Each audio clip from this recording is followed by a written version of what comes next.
Man, what's that sound?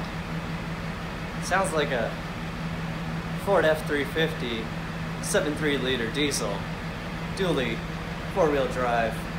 New big old project for the channel.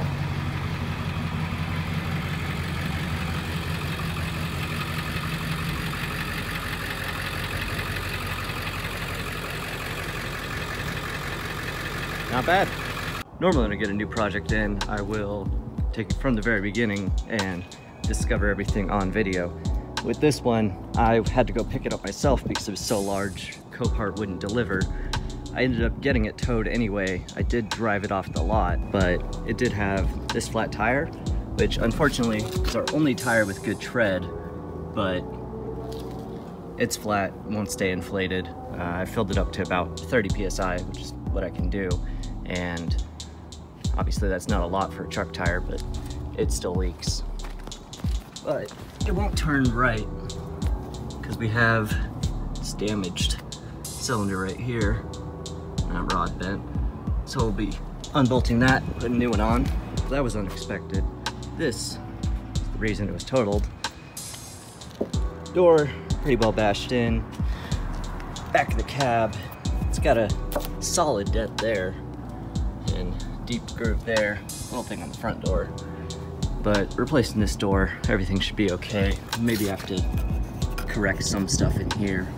As for the damage on the bed, overall it's fine. Just this outer sheet metal, which I'll do some work from the inside to knock it out and get it into a better shape, but I don't plan on making it 100%. It is just an old work truck after all. This over fender I will put back together and fiberglass. Other than that, truck's in good shape. I already replaced both batteries. It wouldn't start without them. Got ourselves a 4-inch Banks exhaust. Goes all the way up to the turbo. I've been underneath the car already and checked everything out. Not originally an Arizona car, so it does have a little bit of rust under there, but nothing too bad. Just a few easy things to take care of.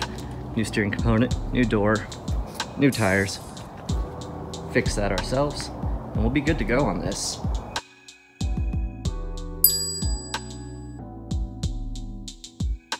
Here's the other side. You can see it's perfectly fine. Inside we have lariat trim, nice leather seats, my contraption to hold the door shut because it won't latch all the way, and then you can actually tell that the bolster here hasn't been ripped, which is surprising. In the back seat, we have obvious signs of it being a work truck, pretty dirty. And then we have our self-applied tint, which not great looking. Here's our exhaust brake. It hasn't been fully wired in, the ground's right there. Need to redo all this. And then I want to find out if this has a chip tune in it because I don't know yet. Our gas pedal has tape all over it. It wasn't attached all the way. I found a spring in the cab that went to this and reattached that after cleaning it all up. And now it has a good spring to it, but the side to side is still wobbly, needs work. I'm gonna go ahead and start removing this over fender so that I can repair that off of the truck.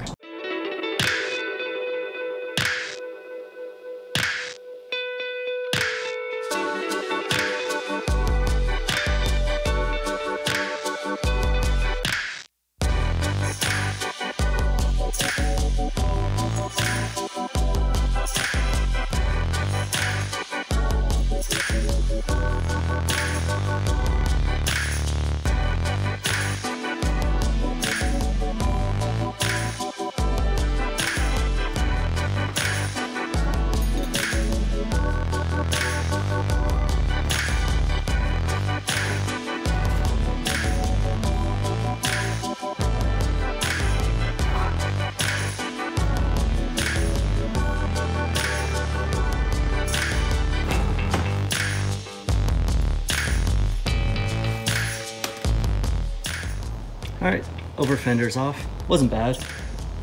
Some tight spots up right about there for the bolt. See, this bed was originally red, so they probably replaced it after the other one rusted out.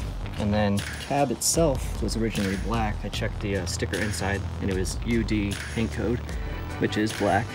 So they, at some point, painted this whole thing white, which I thought was interesting considering you can get them in white so easily.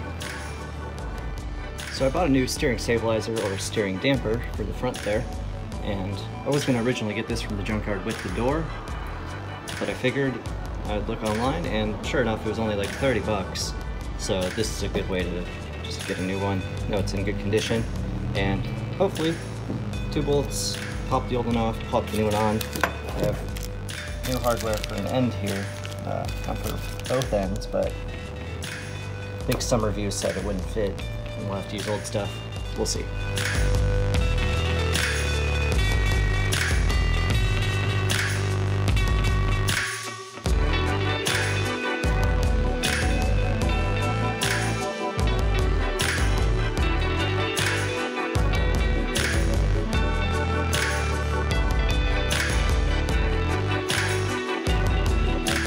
Alright, here's our old one out. You can see it was actually pierced on the shock body and then twisted every which way. And this is the new one, all nicely fit. Really easy job. Luckily none of these bolts got stuck. New one there, reused that one there. We're good to go. So yesterday I went ahead and got new front tires put on. They're just Corsa highway terrains. Look pretty neat though. Just the cheapest option I could find. Wanted to get those on the front. I should probably replace all the backs, but I just don't know if I'm keeping the truck at the end of all this. That can still happen later. All right, I just got back from Phoenix, took a trip, got a door. It's white. You can see there's a little dent right there. Nothing too major. Front door already has a dent anyway, so I probably won't even bother. Curious to see how the whites will match up since that was a black truck painted white. I'm not sure what white they used. Hopefully it was just a generic Ford, simple white. Either way, I'm gonna go ahead and end this video here, and next time we'll be working on our over fender for the bed, popping the bed out some, and putting on a new door, which we're gonna swap out the glass because the glass on that is much more tinted. And then we'll probably have to swap maybe the harness and everything. I think they cut it. I got new bolts, got the hinges, so we're all good to go. And maybe we'll need to replace the latch on our front door as well. All right, thanks guys for watching. See you in the next one. Later.